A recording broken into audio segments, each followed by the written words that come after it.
Hi, it's Brian. Welcome to the Awards Contender. And we are winding down our final Oscar prediction series, but we still have a few more categories to talk about. Today, we are doing features and shorts. And I'm very excited to welcome back CODY DERICKS from Next Best Picture. How are we doing, CODY? Hello, happy to be here again. Winding down, very exciting. Yeah, as of this recording, SAG has just happened, Film Independent Spirit Awards, and we are just a few days away from the Oscars. So in the coming days, we are going to have our prediction videos for the acting categories, screenplay, picture director, of course. But today, I wanted to talk about the 3 feature categories and the 3 shorts categories.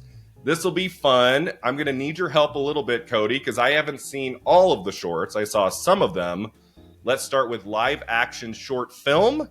The nominees are The After, Invincible, Night of Fortune, Red, White, and Blue, and The Wonderful Story of Henry Sugar. So in live action short film, CODY, what are we leaning toward here? This is the easiest of the shorts categories, I think. Most people are predicting Wes Anderson to win his first Oscar for The Wonderful Story of Henry Sugar, as am I. It really stands out from the pack. There's a lot of kind of heavy subject matter in these shorts, as there is almost every year. It's always a very fun expedition to go and sit and watch these live action shorts because they're almost always harrowing or depressing, except for 1 or 2, and that's the case again this year. Henry Sugar is definitely the lightest and most straight up entertaining of the shorts. It's typical of Wes Anderson, very colorful and nice to look at and charming. The funny thing is, of the 4 Netflix shorts he released this year, this is my personal least favorite. It's the longest. It's clearly the one they're pushing the hardest because it ended up getting the nomination. But I see no reason to really doubt that it's going to win here. CODY, why do I always think Wes Anderson won an Oscar in screenplay for The Grand Budapest Hotel? I always think Because that he in should my head.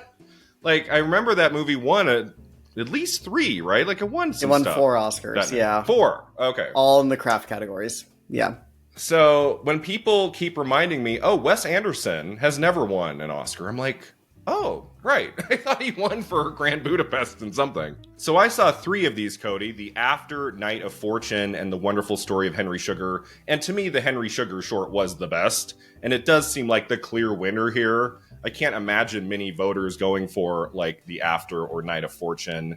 They were okay. They were both very short, and it was hard to get kind of emotionally invested in those. But the Henry Sugar short is, almost 40 minutes long. Mm-hmm. It's got this amazing cast. It looks gorgeous. It's a lot of actors talking at you. I feel like some voters might not go for that. But yeah, especially because Wes Anderson has never won an Oscar, this feels like an obvious choice. So our final prediction in live action short film is The Wonderful Story of Henry Sugar. All right, next up is Best Documentary Short Film. The nominees are The ABCs of Book Banning, The Barber of Little Rock, Island in Between, The Last Repair Shop, and Nai Nai and Weipo. So what about this category? Is this locked up? Is there a clear winner in documentary short, CODY? I don't think there's a clear winner. I'm kind of between 2 options here. First of all, this is an amazing lineup. This is kind of a tough category some years because it's a lot of films that are devastating and really short. This year, there's a lot of levity and inspiration to be found here. And even in things that deal with the heavier topics, there's an energy of hope to them. I'm between 2 choices when it comes to predicting. I'm between Nai Nai and Weipo, which is a very charming documentary about a pair of grandmothers. It's not really about much more than kind of watching them interact for 15 minutes, and it's fun and light and has something to say about existence and mortality, but it's not really made to change the world, and that's fine. And then there's The Last Repair Shop, which is very long. It's 40 minutes. It's basically as long as a short can be. It looks at the individuals who work in a instrument repair shop in Los Angeles, which services the free instruments that public school students are given. And the 4 subjects of this repair shop are each given their time to talk about their background, why they love music, how they got into the job. And it ends with this incredible musical performance. It's a really rousing little film, and it ends on such a literal high note that it got to me personally, and I can really see it getting to voters. But Nai Nai and Weipo is really easy to watch and very charming and hard to dislike. Right now, I think I'm leaning towards Nai Nai and Weipo. If nothing else, it's much shorter. It is about a third the length of The Last Repair Shop, and it's very digestible. I think I already used that word, but it's very easy to watch and very enjoyable. Yeah, so Cody, I agree with you that this comes down to The Last Repair Shop and Nai Nai and Weipo. For me, the best short I watched, the best short of all of them, I thought was The Last Repair Shop. I thought it was so brilliantly done. Every story this movie told got to me. I thought it was very riveting and emotional. And yeah, that performance at the end, even though it is over the end credits, is beautiful and got me kind of teary-eyed. Yeah, I just feel like if we're voting for the very best documentary short, The Last Repair Shop should win. But there also is this voice telling me Nai Nai and Weipo is more digestible, as you said. It's very fun. It's a lot shorter than The Last Repair Shop. And you could see the two grandmothers like going up to the stage at the Oscars. Yes. And it could be a really memorable moment, right? They'd probably accompany their grandson onto the stage, and there could be even a standing ovation or something, right? Yeah, I can really visualize that. And they usually do that with this category and categories like it. That would be great. But I can also see the same thing with The Last Repair Shop. Maybe they'll bring the people that they're talking about who work in this repair shop. I don't know. So what is your final prediction in this category? My final prediction is Nai Nai and Weipo, but Last Repair Shop is a very close second for me. So it's probably going to be Nai Nai and Weipo, Cody. I'm going to go with my heart on this one, go with the short I thought was just extraordinary that I loved the most. My final prediction in documentary shorts is The Last Repair Shop. Our final short film category to talk about is animated short. The nominees are Letter to a Pig, 95 Senses, Our Uniform, Pachyderm, and War is Over, inspired by the music of John and Yoko. So this is the one category, I will be honest, I did not see a single animated short this year nominated. So you have the floor, Cody. I'm hearing rumblings that War is Over might be the front runner. Like, what do you think is going to win in this category? So I got you. I saw all 5 nominees, but that doesn't mean I know what's going to happen here. This is the toughest of the 3 shorts categories pretty easily. I'm between 3 options: Letter to a Pig, 95 Senses, and War is Over. Letter to a Pig deals a bit with memories of the Holocaust, which, to be crass, is something that the Oscars always gravitate towards. Even in the short film categories, this happened recently. 95 Senses is, to me, the clear best of these nominees.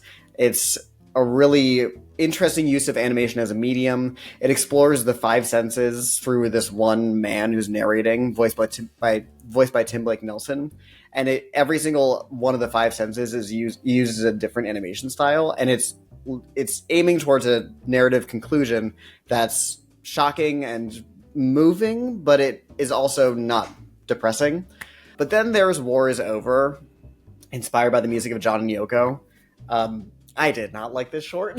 Sorry if anybody involved in the making of it is watching, but I found it pretty crass and hollow. It is a depiction of a World War I battle that gets stopped thanks to some carrier pigeon messages, and then the titular song by John and Yoko, which is a song I cannot stand.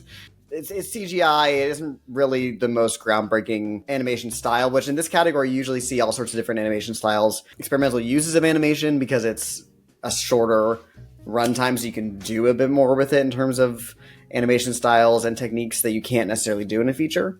But I think it's going to win. I'm currently predicting War is Over because I think name recognition alone, it's based on a beloved song by 2 beloved musicians. And it is digestible and easy and ends with an uplifting, if hollow, message about peace. And it just feels like the kind of thing that wins this category. So I looked at the Next Best Picture website, and a lot of you guys were picking War is Over. So I feel pretty confident in that, especially since I haven't seen anything. Now, I wanted to see the animated shorts, but there was just no way to stream them. Like, I could see some of the documentary and live action shorts on Netflix, and Paramount Plus had one or two, but animated shorts, like for people at home, they do not make those available. It was near impossible to try to see any of those. So that's why I didn't see any animated shorts. Yeah, I'm lucky in that I live in a major city and the theaters here play them, but I know for most awards followers that's not the case. So our final prediction, an animated short film, is War is Over, inspired by the music of John and Yoko.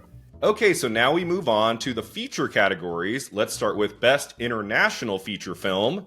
The nominees are Io Capitano, Perfect Days, Society of the Snow, The Teacher's Lounge, and The Zone of Interest. What do we think about this year's international feature film nominees, Cody? So this is an interesting array of nominees. It didn't exactly go the way we expected this category to. You know, everybody had the Zone of Interest, obviously. That was an easy call. Most people had Society of the Snow, but then the other three nominees, not so much. I didn't have any of them, I don't think. I may have had the Teacher's Lounge, I don't remember, but I definitely didn't have Perfect Days and Io Capitano. Yeah, the only one here I have not seen is Io Capitano. Can you talk about that movie briefly? So Io Capitano is a pretty stressful film. It is a journey of a young man from his village in his hometown in Senegal, Africa, up to Italy is his journey. And it's kind of like the Odyssey. It's very Homeric is the word I keep seeing used for this film. And it's very, unsurprisingly, harrowing. You know, it details the migrant experience in harrowing detail. You see basically every bad thing that could possibly happen in this journey. But it ends in a triumphant manner. So I found it it eventually got to a really inspiring moment. So I think we both know what's winning here, Cody. In terms of some of these other nominees, Perfect Days, Society of the Snow, and The Teacher's Lounge, like, what is your favorite of those three? Of those three, Perfect Days, no question. I really loved Perfect Days. I found it very moving and beautiful, has an amazingly performance, has this incredible patience to it. You get really swept up in his day-to-day routine, and it reminds you of the joys of the simple things in life. I really love this film. That's my clear runner-up to my favorite in the category and expected winner, The Zone of Interest. Society of the Snow was also very good, very harrowing. And as a former teacher, Cody, The Teacher's Lounge was quite the experience. Like, having worked at a middle school for a few years, watching The Teacher's Lounge, they got so many small details right, and it's paced like a thriller in the second half. And I was all in. I loved every second of that movie. The Teacher's Lounge, everybody, go check it out. But yeah, The Zone of Interest is obviously winning here, even if you didn't know anything about it. The fact that it's in Best Picture and Best Director and Screenplay and Sound, like, clearly they're going to go with The Zone of Interest. Like, is that going to be a pretty great win on Oscar night, Cody? Zone of Interest is one of my favorite films of the year. I think it's an achievement beyond belief. It's a fantastic piece of art. It finds a new perspective on World War II, which, frankly, with the way that especially Hollywood films make movies about that war, I wasn't sure was possible. But this finds something new to say about it and does so in a really harrowing, shocking, and captivating way. It's a fantastically directed film. It's going to win this category. Congratulations to the country of the United Kingdom on their Academy Award. Yeah, I saw The Zone of Interest at Telluride, and I mean, I could not stop thinking about this movie. It is so eerie, and it's so beautifully done in every respect, and the use of silence. It is an extraordinary film. I think it's a fantastic win in this category. So yeah, this is a pretty easy category to call. Our final prediction in international feature film is, of course, The Zone of Interest. All right, 2 categories to go. Next up is documentary feature film. The nominees are Bobby Wine, The People's President, The Eternal Memory, 4 Daughters, To Kill a Tiger, and 20 Days in Mariupol. What do we think of documentary feature this year, Cody? Much like international feature, this did not go as planned. A lot of us had 20 Days in Mariupol. But that's kind of it. I also was predicting Bobby Wine, the people's president, but I think all three other nominees I was not expecting. So I saw everything here, Cody, except for To Kill a Tiger. Did you see that? Can you talk about that movie at all? I did see To Kill a Tiger. I was able to get into a one-off screening here in Chicago a few weeks ago. I'm so glad I did. It is easily my favorite of these nominees. It is really impactful. It's an infuriating story. And it looks, again, at an individual going through a specific issue and uses that one specific subject to explore a larger societal issue. I really hope people get a chance to see this. I believe it just got picked up by Netflix, so it should be easy to see at some point in time in the future. And please do check it out. It's really excellent. I'm very glad it got the surprise nomination it got. Yeah, I've heard that To Kill a Tiger is great, but it can't win, you think? No, I don't think so. I think it is a little bit too low in terms of recognition. It didn't get a release yet in America, which doesn't matter for Oscar voters, obviously. But I think 20 Days in Mariupol is just taking up a lot of the oxygen in terms of discussion of this category. It also deals with a larger global issue. You know, it is a piercing look at the first days of the Russian invasion of Ukraine, specifically in Mariupol. And it's one of those films that there's not really much to say about it. It is a tough watch, but it's a necessary watch. And the film makes a point of exploring the thesis of these images are hard to watch, but they need to be seen. And the movie really drives that home in a way that kind of stuns the audience into submission. There's really not much to say about the film. It is a really profound achievement in documentary filmmaking. So yeah, I admired elements of Bobby Wine and The Eternal Memory and Four Daughters. I do think Four Daughters is pretty strong. It was a very interesting documentary, the way it's put together, the perspectives, the way it's told. But yeah, I just think 20 Days in Mariupol is the clear winner here. It was my favorite of the documentaries. It is so harrowing. I mean, it doesn't have like a specific point of view, I guess you would say. It's not the most original documentary I've ever seen, but it's very compelling and it had me in its grip the entire time. I thought the footage that they gathered for this film was pretty extraordinary. And especially since 20 Days in Mariupol won at BAFTA, like I could see this winning at the Oscars too. Is this kind of the front runner, Cody, to win? Yes, it is the front runner. To your point, I agree. I don't think it really is doing much with the form of documentary filmmaking as opposed to some of these other nominees. It really does present the footage as is. And the perspective there is a little bit looking at it from the director's point of view, who is stuck in this city for 20 days. Yeah, it is just kind of the film that I think voters, and especially knowing Academy voters and their sensibilities and political alignments, are going to have trouble not voting for. Yeah, so our final prediction in documentary feature is 20 Days in Mariupol. All right, and that takes us to our final category in today's video, Best Animated Feature. The nominees are The Boy and the Heron, Elemental, Nimona, Robot Dreams, and Spider-Man Across the Spider-Verse. What are we doing with animated feature, Cody? Brian, this is one of the hardest races of the night, which earlier in the season I would have never anticipated. It really seemed like Spider-Man was just going to steamroll through the season, and I thought it would just be unstoppable. And then The Boy and the Heron started winning things, which I'm more than happy about. It's my favorite animated film of the year by far. It won the Golden Globe. It won the BAFTA. But then Spider-Man just recently won the Annie Award, which is an important animation award show. And it won the PGA very recently, which it was probably always going to win the PGA. It was a big blockbuster. It made a lot of money. It's much more audience-friendly and entertaining, which are the kinds of things that the PGA aims towards. I don't know. This is really tough. I have an idea of where I think it's going to go, but I do not feel good about it. Yeah, so the other three nominees are just happy to be here, Elemental, Nimona, and Robot Dreams. Robot Dreams is fantastic. I mean, I don't think that can win, but it's really wonderful. Check it out if you haven't seen it. This does come down to Boy and the Heron and Spider-Man Across the Spider-Verse. And I was it's such a coin flip, Cody. I was like, well, let's just see what wins at PGA. Because as of this recording, that happened last night. As you said, PGA went with Spider-Man. But Boy and the Heron won a BAFTA. And it's won some big prizes too. And I could see there being a narrative to that movie winning at the Oscars.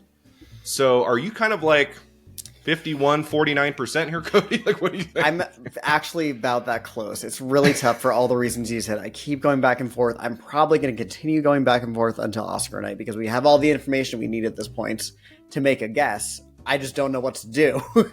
It's tough. You know, PGA is a guild award, and that's always the stronger bet to lean on if you're not sure where to go. And it makes me kind of want to lean towards it. But the thing we've learned from the past 3 or 4 Oscar ceremonies is that sometimes momentum, buzz, and story can be more important than anything else. And BAFTA and the Globes going to Boy and the Heron shows that voters are taking into consideration the fact that Hayao Miyazaki is a legend. This is an artful film. It's a film that isn't usually awarded by awards bodies, especially in this category. I like to think, if I were a voter, I would be looking at, okay, we have the second film in a trilogy. We already gave the first one the Academy Award. We could give the third one the Academy Award. Do I need to give it to the second one? Or I have this masterpiece, this artful film, this meditation on the nature of life and death, heavy in metaphor, beautifully animated by, this is me speaking as Cody, the Miyazaki lover that I am, the greatest living director and the greatest director of animation of all time. To me, it's no contest what I would vote for. But Spider-Man is very beloved. It looks incredible. It's not really my cup of tea. I'm not a comic book person. I'm not a Spider-Man person. But it is undeniably an achievement. It has some of the greatest animated effects I've ever seen. It's well edited. The visual effects are unbelievable. So are you leaning toward Boy and the Heron winning the Oscar? I don't think so. I think I'm going to go with Spider-Man because I won the PGA. And then what's going to happen is it's going to go to Spider-Man and I got my prediction right. Happy day. Or it goes to Boy and the Heron. My prediction is wrong, but I'm happier because the film I like much, much more and a director who I adore win an Academy Award. But if you love The Boy and the Heron so much, Cody, why not, right here, this moment, predict it to win at the Oscars? Because what if it does win? Then that'd be wonderful. And, you know, I've been reticent to predict it thus far this season, and then it kept winning things. I predicted it for the BAFTA, but I didn't predict it for the Globe, nor did really anybody else for the most part. I don't know, dude. I'm going to keep going back and forth. I do not have a final prediction today, I'm sorry to tell you. It's called Final Predictions, Cody. I you have know, to make Brian, a final... but what am I supposed to do? Go with the movie you think is going to win. What's going to win here? Spider-Man. There it is, folks. He said it.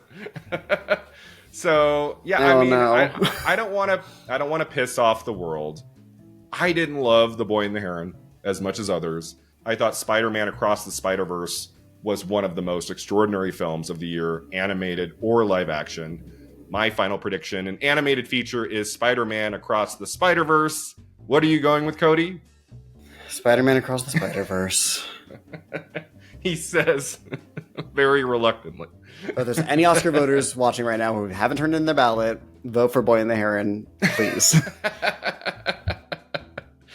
All right, Cody, that takes us to the end here. If you can tell our viewers where they can find you online, now would be the time. I write and podcast for Next Best Picture, so check me out on there. And you can find me all over the internet, Twitter, Letterboxd, Instagram at CodyMonster91. Thanks so much for watching and subscribing, and let me know in the comments below what you think is going to win at the Oscars in the features categories and the shorts categories, and we'll see you next time at the awards contender.